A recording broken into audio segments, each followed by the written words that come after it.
Good afternoon, everyone. I'm Saeed from the Ford Product Communications team. I want to say thank you for joining us. I know it is a busy time of the year, so we certainly appreciate you guys making time out of your busy schedules to fly in, drive in, and it's certainly very much appreciated. With the new year right around the corner, we thought this would be a great time for us to share with you what a massive year 2014 will be for us. We wanted to kind of walk you through some of that. And if you've been with us on any of our Further with Ford programs, many of you are familiar with how it's structured, but I wanted to at least walk you through some of that if you haven't. So we'll start with an overview of the current consumer trends that we're watching in 2014. That starts with Cheryl Connolly, who's here to give you a preview of the 2014 trend book. Some of you should have that. It is our second book we have done. I think you're going to find some interesting material in that book, and certainly the panel is a great discussion. Then you'll have Joe Hinrichs, who will join us on a little bit later this afternoon. He will kind of walk through the global growth that we see in the new year. And again, as I said, 14 is an exciting news for us on product and manufacturing, so a lot to share there. And then Raj Nair will join us right after that with a significant announcement about advanced technology that we're making with a vehicle that we have here that we're going to show you with two of our partners that we've developed it with.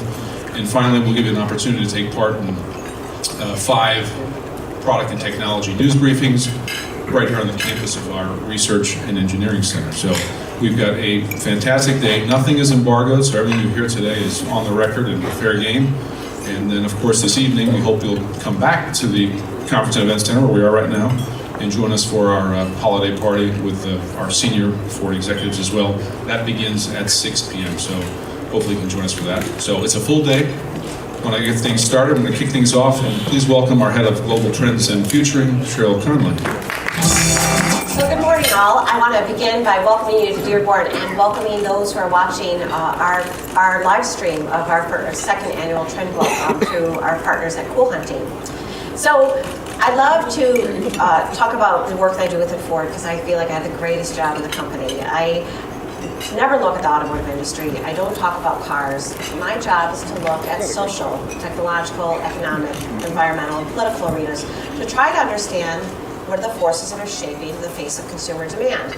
And this is an age-old question. In fact, Henry Ford had said back in 1914, if I'd asked people what they wanted, they would have said faster horses. This problem continues to daunt us today. It takes us 3 years to bring a vehicle to market. And if we were to ask each of you, what can we build 3 years from now that's going to make your life easier, that's going to be cutting edge and innovative, most of us would say, I don't know what's going to make my life easier 3 weeks, 3 months from now. So 3 years is really daunting. So one of the tools we use from a futuring standpoint is trends. We try to understand what are the things that are going to shape our values, our attitudes, and behaviors. Now, I've been lucky enough to talk about this work for almost a decade. And those of you who've heard me talk about it before, I often say that trends don't change. They're slow moving. We're looking for things that are deep rooted. So it takes a long time for a trend to manifest itself. Those are what we call macro trends. What you're sharing with you today are a collection of micro trends. And the name suggests that they have a shorter shelf life, but they're still significant. They still offer extraordinary insight into the world around us. What's different from the book that we launched last year is that this is the first year that we took it global. And that made it even more challenging because the trends may be universal, but the way that they play out region to region vary. And what we encountered was a lot of contradictions, a lot of tensions. So as you look at the book, the collection of 10 micro trends for 2014, we hope that you'll take note that there are inherent tensions. There's a spectrum of viewpoints that touch these attitudes, the values that we see playing out. So I'm going to take you through the 10 trends that we have, the first of which is called the quiet riot of innovation. I want you to consider for a moment that the iPad has been in the marketplace for about 4 years. And I imagine that about half of you, if not 3/4 of you, own an iPad. We can't imagine what our life was like before that. They're widespread in schools today. And this type of innovation enters the marketplace each and every day. And we're surrounded by it so much to the point that we've become immune or numb to how disruptive, how seismic the changes are when technology changes our life that way. But against that backdrop, we also see people that are uncomfortable with all the change, the rapid pace of technology, the global economy that makes the marketplace even more vulnerable. We have political instability. Many of us long for a quieter, gentler time. That's what we call old school. The idea that things that remind us of the past take us back to a time when things were seemingly simpler, more gentler, more easily controlled. Our third trend that we'll be focused on in this book is called meaningful versus the middleman. In today's marketplace, we have these giant conglomerates that are bringing products to the marketplace, but we've lost the human touch. We've lost that emotional connection that makes the things, the products, the services, the experiences that we buy meaningful. And so more and more often, we're looking for people to reconnect to those connections. Companies like Etsy remind us that we can get right in touch with the people who crafted these goods, and they tell you the story, the history behind it. The fourth trend is called statosphere. Worldwide, we see people entering the consuming class, the middle class is rising, and the way that we project our status varies from region to region. It has context according to how mature that market is in terms of the consuming class. Sometimes wealth whispers, other times it shouts. And we're trying to understand the differences. Vying for validation, anyone who's on Facebook knows the rush that we get when we get someone to like our ideas, our thoughts, our pictures, our concepts on that platform, and it's reinforcing. And we continue to seek out validation from strangers, people that we may never meet, we may never know in a face-to-face meeting, but their affirmation of what we do and how we see the world is almost addictive. This calls into question about how we spend our time, what we value. And that's where we got into the tension between the fear of missing out and the joy of missing out. These two things are propelled by social media, but that's not the only thing that's driving it. We have unlimited choice in the marketplace, and where, when, and how we spend our time are constantly under question. We're wondering, did I make the right decision? Is this the best party? Is this the best media event in the marketplace today? And of course the answer is yes. But social media puts a stream in front of us that says, is there something better going on? Should I have made a different decision? Questions our judgment. But there's a backlash against that, and that's the joy of missing out. People who are embracing the peace, the content, the inner sanctuary of disconnecting, letting go of all those choices, being content with the decisions that you make, and remaining focused on the thing that you have in front of you. The next trend, closely tied to that, is the myth of multitasking. I think one of the greatest pieces of propaganda today was that all of these handheld digital devices that were sold to us on the premise that they would save us time. But instead, they suck up all of our time. They blur the boundaries between professional life and personal life, and so how we spend our time becomes more and more taxing, so that we try to manage multiple things at once. We become very accustomed to giving constant partial attention to the world around us. But few of us notice that this is taking a toll. It's taking a toll in our efficiency, our productivity, our effectiveness, but probably most importantly, it's taking a toll on our emotional relationships, the fulfillment that we get from these engagements. Female frontier is one of my favorite trends that we'll be talking about today. We see women having improved access to education, leading to greater career opportunities, more financial independence. Marriage is no longer a requirement for financial security in a woman's world. And this has changed the landscape in dramatic ways. Historically, we've always talked about this in the context of emerging countries, third world countries, underdeveloped markets, and how that's changing. But even in the US, this becomes more and more pressing as we look at college enrollments and we see more female students than male students. More women are getting degrees in bachelor's, master's, and PhDs. And even the recent recession, many pundits will refer to as the he session, because the jobs that were lost came from industries dominated by men. And as the economy recovers, there are jobs that are coming from industries dominated by women. The last trend that we touch upon in our book is called the sustainability blues. For many years, we've been talking about getting on the green bandwagon, doing all that we can to be sustainable, reduce our carbon footprint. But the sustainability blues highlights that maybe green isn't the issue. Blue is a much more pressing concern. And a population of 7 billion people worldwide, over 1 billion people do not have access to regular, clean drinking water. 15 million children die each year from waterborne diseases. This is one of the issues that hasn't reached the individual conscious level, but certain organizations, nonprofit and profit organizations, are collaborating to try to look for solutions before the problem becomes acute. One of the best parts of my job, though, is as I get to do this research and I'm looking outside the automotive industry, is I get to partner with thought leaders, people that we think have unique, provocative, interesting, remarkable points of view. And so to that end, I brought 3 of those people with me today, and I'd like to invite them to come up to start our discussion about this year's trends.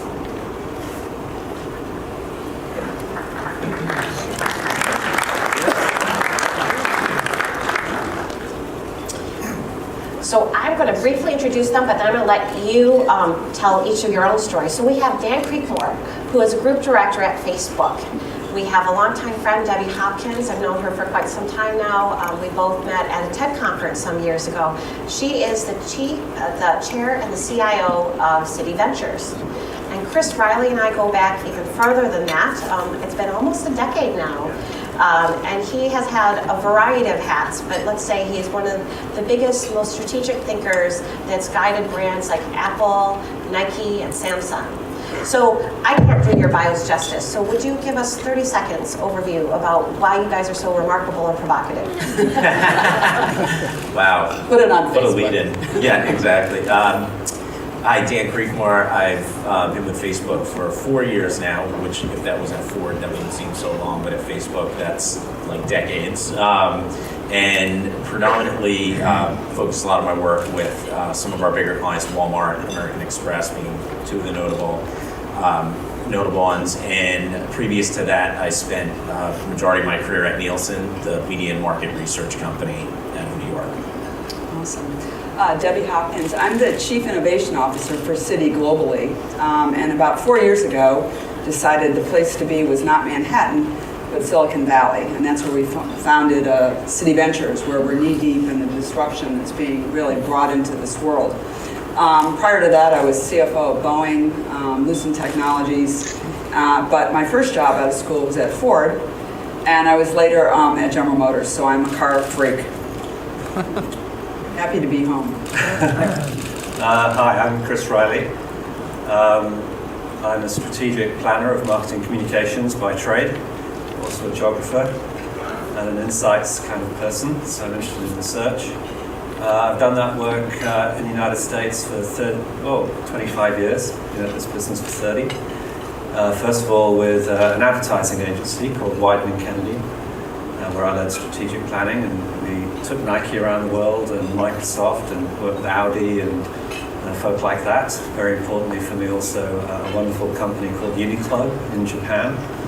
I subsequently worked with Nokia and then went to work at Apple in the same function in the graphic design marketing communications group from 2005 to 2010. So I was in the room along with the thousands of others that launched iPhone and iPad. And now I run my own consulting practice so that I'm free, no HR in my business, which I do out of Portland, Oregon. So that's kind of what I do. So I've just gone through our 10 trends that we think are going to shape the landscape of 2014 and 2015 and perhaps many more years to come. Of the 10 trends, which is the one that resonated with you the most and why? Myth of multitasking is one that just resonated with me personally, and I think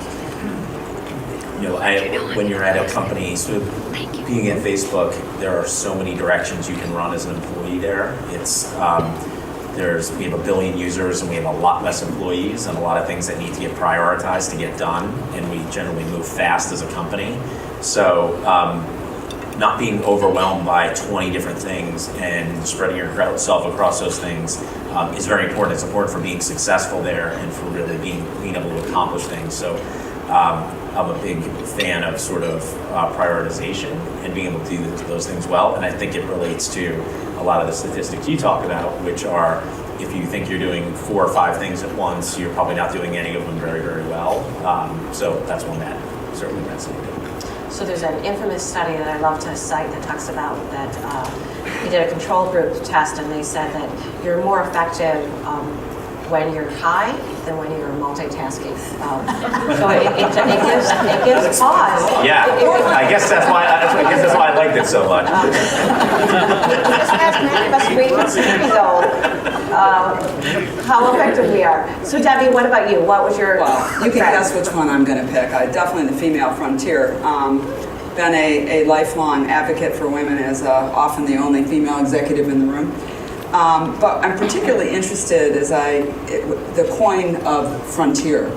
And sitting in the Valley now has just been such a transformational experience as, a very, very different way of life. And while we're watching women's, like Sheryl Sandberg, the other Sheryl, and Marissa, of course, at Yahoo, rise in corporations, what we're not seeing is as entrepreneurs. And they are hugely underrepresented in the field. So our question is, where are the women entrepreneurs? And we're really focused on trying to make a difference there.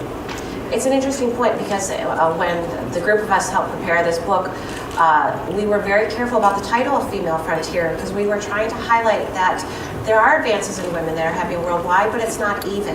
And so that in many different places, women are really taking on a pioneer role to change it.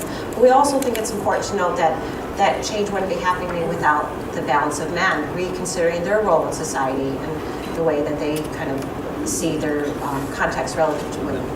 Absolutely, and I think there's a lot of very interesting things in the last week or so watching. We always knew women were wired differently, and now it's proven.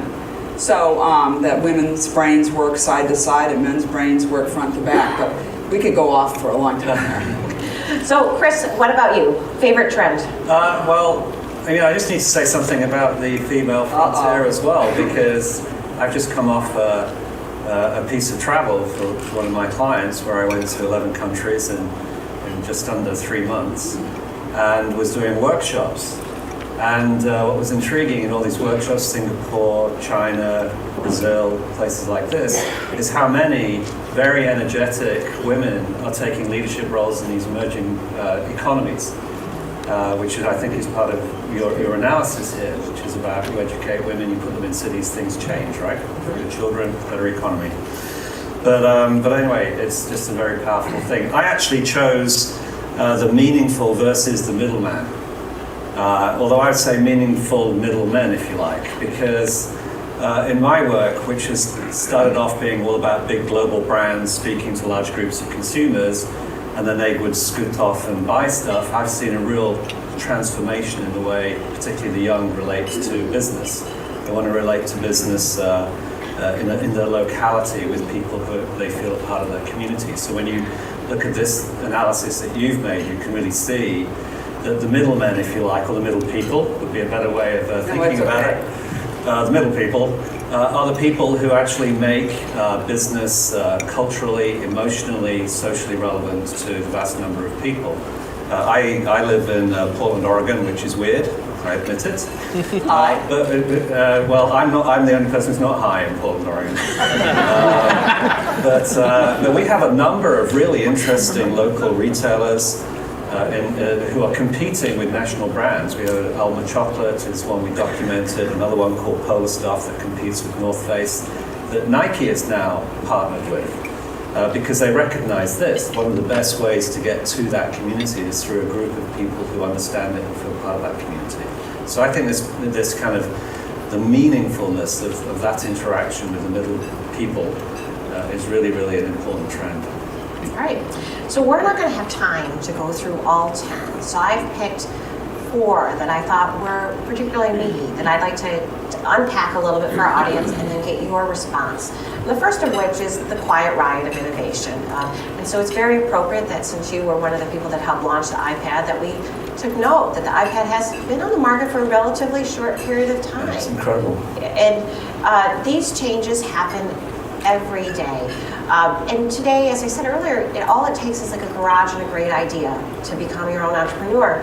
The advent of the smart system, where the Square Incorporated, where you can take payment now through your own smartphone, has really changed the landscape of what an individual entrepreneur can do. Last year, it took over $15 billion worth of transactions. Then you look at the technology that's available. Ford partnered with an organization called Tech Shop, which is just down the street from here, but it gives you access to these high engineering, extremely capable technology that people couldn't afford on an individual level, and now you can make things. In fact, it's my understanding that the Square was developed at Tech Shop. But 3D printing is making things much more accessible. You will have garage innovators, tinkerers, and this untapped potential is just in its infancy and is still reaching a $3 billion market value in the worldwide. And my favorite, though, comes from Amazon, who recently said that maybe someday these packages won't be delivered by individuals, but once reserved military drones will drop them on your doorstep. So what do you think about this quiet riot of innovation? Let me start with, what's your favorite innovation in the marketplace that you think will shape the landscape? Yeah, and I would say mine probably is a little biased coming from the Facebook guy, but connectivity in general, the impact that we see that having across the world, and so many events that now play out publicly, and the fact that only a third of the globe is connected. Right now, there's so much potential for so much more growth, and for people around the world to be connected. The reason we see them wanting to do that primarily, mobile obviously enables a lot of that at scale, and it also enables them to connect with family and friends. So that does become very close to our mission, but it's just fascinating to watch and fascinating to see what that actually opens up for the world. It's my understanding there's something like 5 billion phones in the marketplace today in a population of 7 billion, which is particularly ironic when you consider 2 billion people don't have access to toilets or regular sanitation, but phones are becoming more proliferate than toilets. It's really kind of a odd time.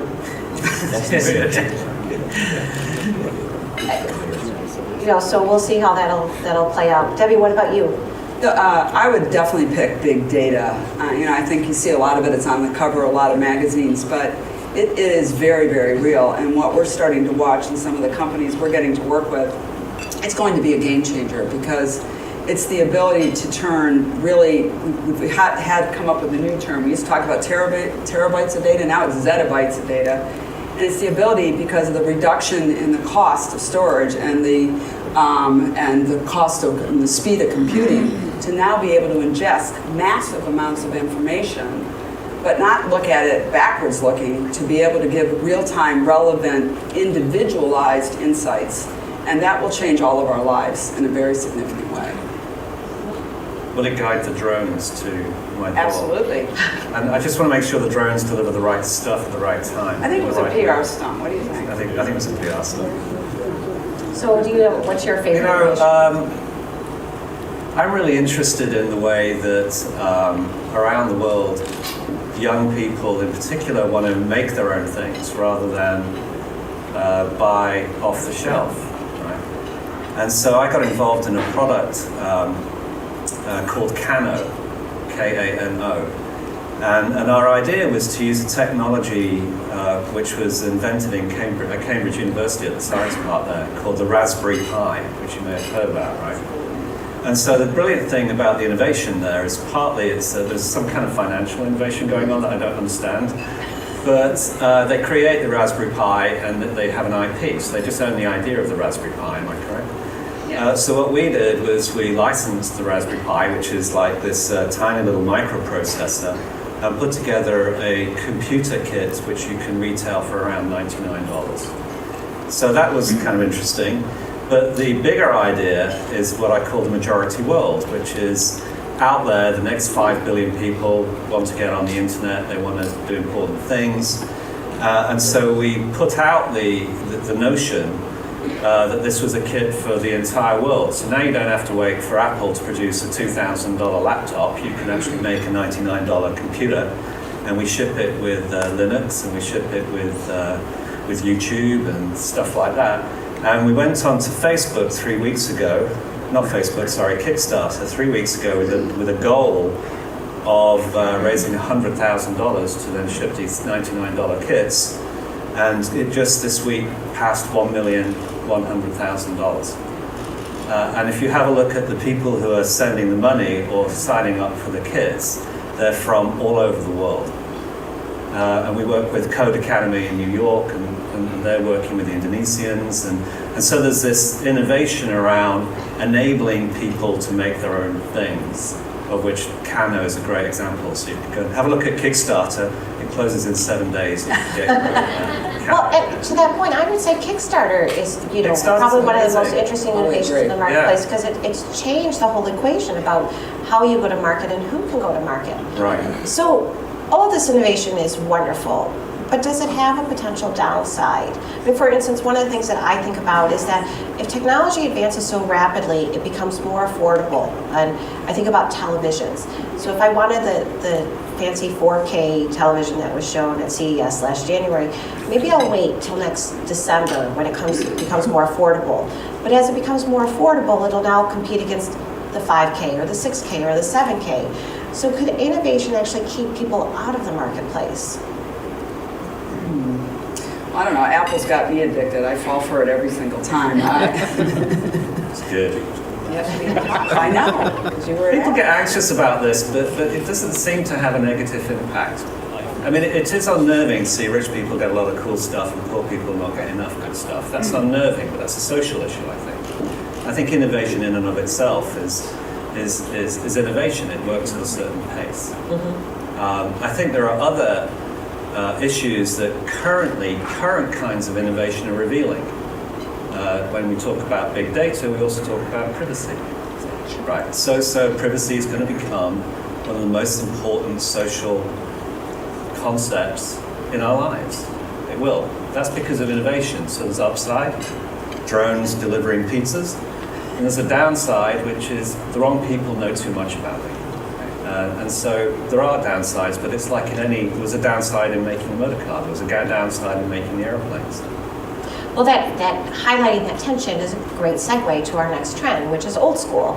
And so old school is this kind of timeless draw that universally brings us back to things the way they used to be. We all have this very romantic idea about the past, and sometimes it's glossed over by memory. It's not always accurate, but we seem to really appreciate the thought that things used to be simpler, gentler, kinder. And perhaps that's relevant because of the context of this dramatic disruption and how globalized the world is becoming, the pace of change around us.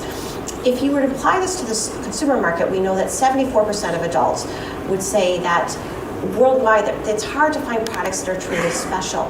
And that if you were to compare that to vintage goods, 82% of Americans say, well, those are the things, that's when things used to be really special, when goods had real character, they had some legacy or some meaning. But this isn't just about products. We have people using, social media platforms.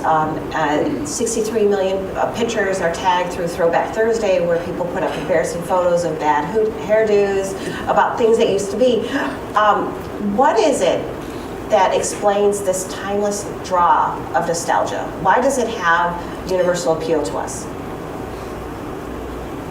I think it's nostalgia is something that, it plays out personally amongst connecting, like you said, Throwback Thursday and the old photos are, you sort of freeze when you see them, right? You're like, oh, what do I look like in that? But then you have sort of, there's any sort of feeling that you have that's sort of special, right? And we even see it play out with some of the brand work. I promise not to be just cheerleading for Ford here, but it happened to be last week when the Mustang was really revealed, and we saw the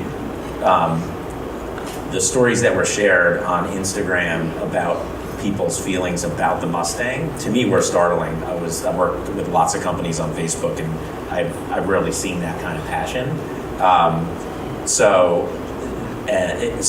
Where it really draws you in, and I suddenly now have even a greater sort of feeling about the brand. So those are examples that I've seen that are special. I think even we worked on Small Business Saturday with American Express years ago, and this nostalgia of consumers connecting with the mom and pop store in their neighborhood was special for them, and everybody really rallied around that because it felt like they had lost touch with that and didn't have sort of that personal connection with the store owner that they think of in the past. So those are things that we see lots of passion about in our world. I think there's kind of universal collective experience or emotion. Right before we came out, we were talking about how our parents and their pride often butcher our accomplishments and inflate them to astronomical levels. And there was something reassuring that all of us had kind of experienced at one point in our life. So, Debbie, what are your thoughts? Who do you think is playing well in the place of nostalgic brands? My favorite example of this one is Shinola. I am so stoked about this product. I'm really sorry, Alan, but the coolest car commercial ever made was the M&M Chrysler commercial. And I grew up here, and when I saw that commercial, I mean, it's choking me up just talking about it. You wanted to stand up and say, yeah, that was made in Detroit. And what I think is really cool about what Shinola's done is they've gone back and tapped heritage from Switzerland, but the concept of precision, but made in Detroit, made it cool, based themselves, in Midtown or down in, the center area. And they are doing a phenomenal job, and these products are hot. So could there be a better time to be proud about something great to be excited about in Detroit? So it's a really cool to me way of mixing something new, but going back to roots. And there's so many amazing roots here in this city. So I thought that was a wonderful example. Mm-hmm. Chris, what about you? What brands do you think are doing well in the nostalgia space? Pope Francis. A religious leader apparently is kind of a decent guy. That's like a throwback to bygone age, maybe. My response is maybe kind of not quite on brief, but I think a lot of the feelings people have about products and services are driven by the desire to have really great quality, stories they understand, people they can sort of relate to.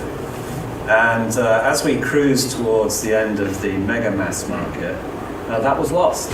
It was just lost. So you see some kind of energy around, particularly amongst the young, bringing that back. So the best way to bring that back is to look back, right? And so whether it be a mom and pop shop or whether it be a car that somehow continues a story that was started in the 50s or all of those kind of things. So I'm not convinced that it's purely about nostalgia. I think we've been through a period of consumer history where we dropped the ball. And a lot of people were buying relatively affordable but not very good products. And that was certainly true in the car industry. And so they're seeking a better connection to higher quality stories I understand. And so they tend to have to look back in order to do that. To find the meaning. So I think that's how I relate to that. So I've not got a specific brand for you. I too love the Chrysler, but the Pope was quite a good start. So.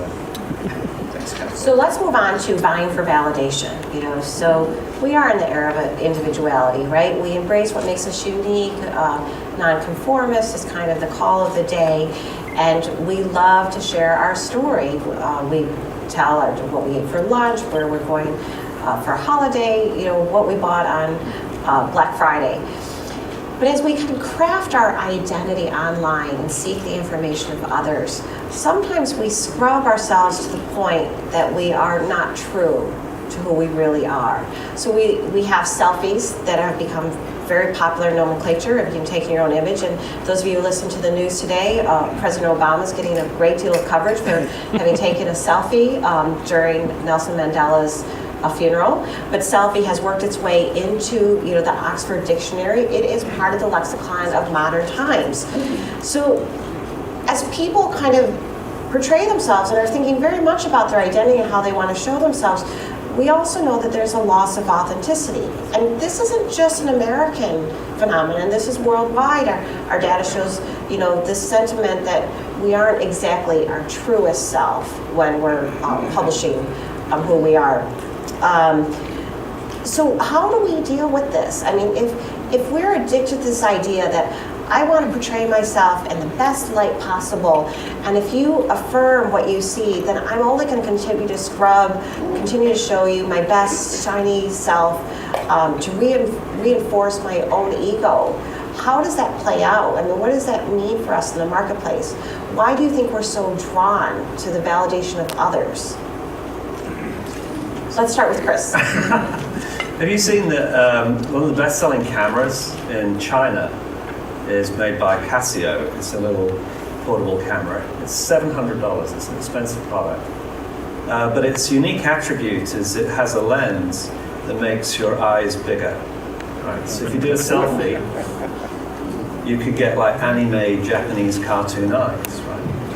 And so this has become one of the most popular cameras in China because these young women, they want to project this story about how they are sort of anime characters. So it kind of sucks into the bottom jaw, it bugs out the eyes, and you look like an anime character. So why would they do that? Because to your point, it's inauthentic, right?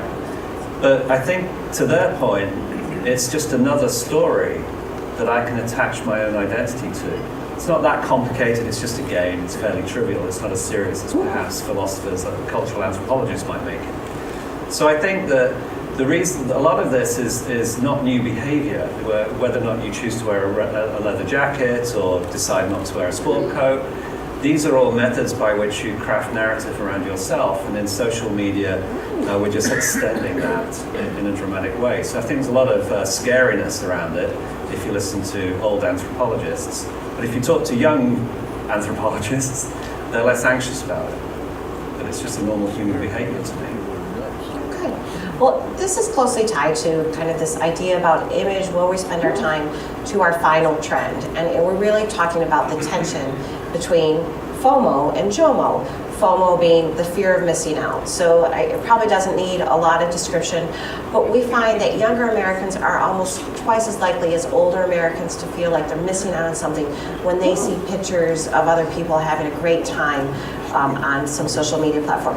I think this is fairly timeless. I remember being a young person looking for the best party on New Year's Eve and always feeling like I was in the wrong place at the wrong time. And you don't know if you've made the right decision until the following Monday, the following, holiday, where kind of people share their experiences. We also know that we are uncomfortable with being alone. So we look at our cell phones 150 times a day. And 80% of Americans tell you that they use their cell phone as a crutch to escape loneliness, that it's becoming this tool. On the flip side, though, there's hope. There is this joy of missing out. The people that are putting real effort and energy to saying, we've got to spend time, rethinking this. There is a new kind of medical diagnosis. It's the phantom vibration, and there are people that imagine that their phone is vibrating, that there's a call waiting for them, that there's a text, there's an email, and there is no electronic signal. But we become so accustomed to anticipating those calls that it's a sign of anxiety about the way that we live our life. And nearly 90% of all college undergrads in 2012 said that they felt some sort of phantom vibration. This number applies also to hospital workers that would tell you the same thing. 94% of Americans agree that they feel some sort of anxiety or disconnect when they're disconnected. One trend report refers to it as online oxygen. So that when I'm without my connection, it's almost as if you've cut off my lifeline. So the joy of missing out is getting back to the basics and saying, we've got to stay in the present. We've got to learn to appreciate what's in front of us. We have two examples here of the cell phone stacking. So when you and your friends or your family go out to eat, you stack all your phones in the middle of the table. And the first person to blink or grab that phone has to pick up the tab. There is a more interesting one that's institutionalized by a company in Europe that says if you stand in front of one of their vending machines and don't move for 3 minutes, they will reward you with a beer. This about, let's slow down, let's stop all of this craziness. So very quickly, are you FOMO or JOMO? This is a tricky one for a Facebook guy to answer. I do enjoy my JOMO moments, certainly, especially when you have young kids. You want to make sure that I try to be present and try not to be checking the phone, and so it is important to me. Disconnecting, I do enjoy. I think even before the internet, I liked disconnecting personally. Like I just need to go to the movies myself, no problem. Like can disconnect from people. So that being said, I also love the benefits that this all brings too, and that you can connect and see friends and see what they're up to or where they are, or share an old story, or so I sort of go in waves. I would say I'm a little bit of both. Find out the answer you like. I think it's probably the answer for everyone, though. Yeah. There are moments that you can afford to be JOMO, and other moments that you can't. And I think it'll be interesting to see how the younger generation displays, because we all grew up without this in our developing years, and started adopting it as the innovations came about. These younger kids are growing up with it, just that's all they know. So right from the get-go, they have cell phones, they're connecting, they're taking pictures. So it'll be interesting years down the road whether they even can comprehend this connected, right? So. Well, one of the favorite punishments in the Connolly household is no screen time. Is to say, okay, you clean that bedroom where you don't get any screens. Right. So what about you, Debbie? Well, I'm sure you know I'm obsessively FOMO, but I have been working really hard on this, and what I find is it takes a massive amount of discipline to not think that you can do both, and to not have it in a meeting. And as my husband would say, could you please put that down and speak to me? And I find myself doing it still, where I'm, oh yeah, just a second, yeah, ridiculous, right? And so we have quite a thing going on about that now. And I turn off on Saturdays. I really try not to pick up the BlackBerry. I try, I really do, and sometimes I'm successful. But I think that's part of it, is really, trying to work to lose that anxiety of, oh my God, it's like I'm so important. I got to make sure I'm getting all these text messages and so forth. And certainly the business will survive. If I'm not answering, really inside corporations, you feel like if you don't answer an email instantaneously, it's going to be an issue. So I think hopefully we're going to all learn to bring down the sine waves a little bit. I think that has actually broad implications to the nature of work and how that'll play out. Chris, FOMO or JOMO? FOMO. Okay. So I would like to invite our audience to ask questions of our esteemed panelists. We have some microphones on this side and this side. So just raise your hand high if you have a question for us. One up here. Julia, up here.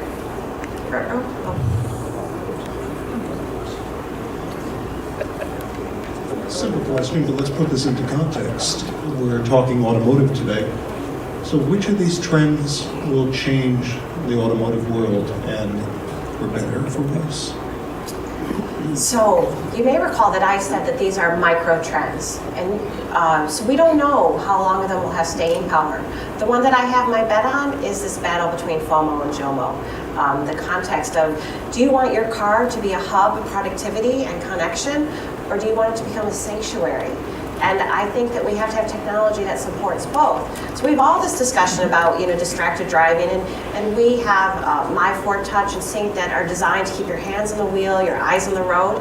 But my favorite feature of My Ford Touch is the Do Not Disturb button that allows me to decompress when I drive home. So I think that it's a battle that will be played out, but it won't be decided by the OEMs. It'll be decided by individual preferences. Hi. Please go, Chris. Do you mind? Is that all right? No, please. I think this middleman thing is really interesting, and watching companies like Tesla try and switch the relationship so that they locate in shopping malls. Watch the way the car-to-go thing has begun to shift the relationship within the ownership and purchasing of a motor vehicle. And then have a look at how historically a car dealer business has been a very profoundly important and often very civic business within any city. I just feel that something's going to sweep through that, and that there are great opportunities at that level of the industry to transform the relationship between somebody who wants to buy a car or a truck and a company that wants to sell them a truck. So I would say the middleman thing. It's pretty interesting. Which is interesting for Ford because we have a network of 3,000 dealers, and many of those dealers are second, third, and fourth generation dealers. And so they came into the business during that time when being a dealer was a pillar of society, the civic responsibility, and they still continue that legacy. Yeah. A number of our dealers are in very rural areas. They sell, 200, 300 cars a year. And so when you buy that car, it's based on that relationship, your presence in the community. Next question. Debbie, I was interested in, you're talking about transplanting from New York to Silicon Valley to get in a different milieu, and then talking about Detroit and Shinola. In a world where, everything came from Silicon Valley for a while, and now Detroit is trying to stake out this, claim to be this pretty upstart town, do you think it has the scale and the uniqueness to resonate more broadly, or is it just kind of a passing fluky thing? I have spent time with Josh Linkner and was down on Grand Boulevard or down by the Fox Theater there, and I think what Danny Gilbert is doing is extraordinary. So I do think there's significant opportunity, and I think when you think of the skill sets that sit in this community that are been the lifeblood of this industry, are very, very real and very, very important, and can transport into these more high-tech environments, because the concept of tool and die, it's all about what 3D printing is. So I absolutely do think, and I think Josh is doing a killer job at Detroit Ventures, and I'm really excited. So staying very, very close to those guys.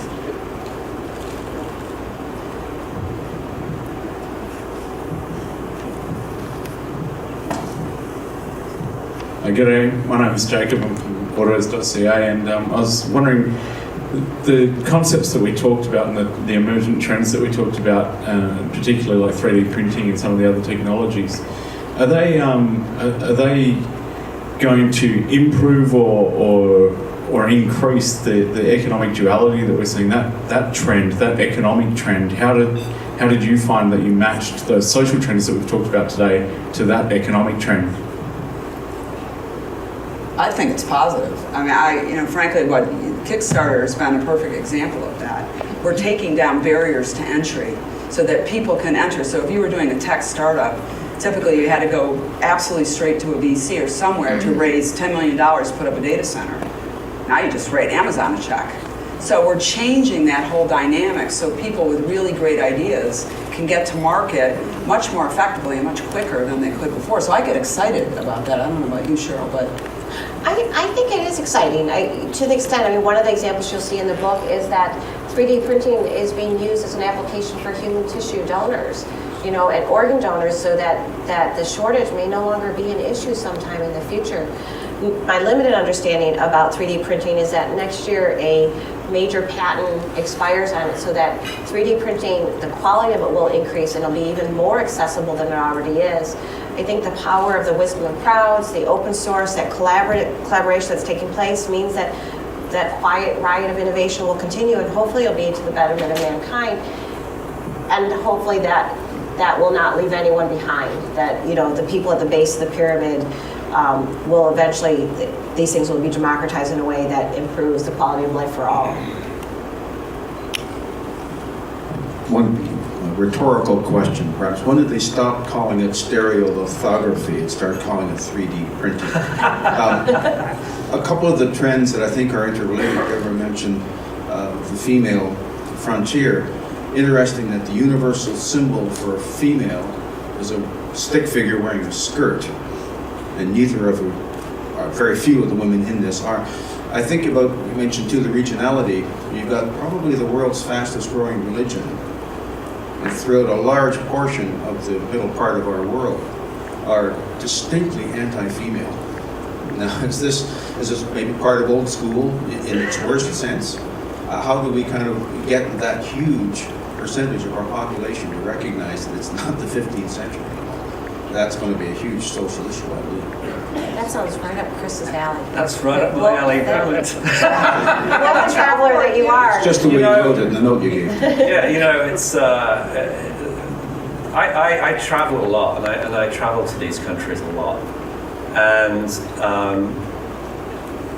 the short answer is there is a difference between the way we perceive those worlds from here and the way they are perceived when you're in those worlds. So if I show up I was in Dubai a few weeks ago, you would not necessarily believe that there was a cultural predisposition to suppress women. You just wouldn't believe it. So I've been trying to look at what is really going on. And a lot of the energy that you're describing comes from these traditional cultural. It occurs within Christian culture as well. But the agent of change is urbanization. If you have a look at the migration of people into the cities, whether they be in Nigeria or in South Africa or in China, women become less fertile. They kind of get better health care. They become more educated. And those are transformative experiences that we're witnessing in those places. We were chatting earlier on about the surprising sometimes number of female entrepreneurs that are emerging out of countries in Africa and in India. So I think we're in a transitionary phase, and I think a lot of the noise is coming from cultures in decline. And the new voices are cultures on the rise, and they're people who are educated, urbanized, under the age of 35 right now. But currently, in our media sphere, those voices are quieter than those bigger voices. But I'm very, very, very, very optimistic that when I'm 106, which apparently is possible if I continue you're doing yoga, I'll be able to 3D print myself. I think you'll see a lot of change around that. The energy is very clearly in one direction. And on one closing note, I would say if you actually look at the book, there are two examples. The 16-year-old girl Mala, who was the attempted assassination by the Taliban, and then the campaign for women drivers in Saudi Arabia. So there are efforts. They may not have reached the scale that we're talking about, and that's again why we call it the female frontier, because it's not evenly distributed. And as much as I would like to sit up here all day long and chat with you, we have many more exciting things to share with you. So I ask before we leave the stage if you'll join me in thanking Dan, Debbie, and Chris.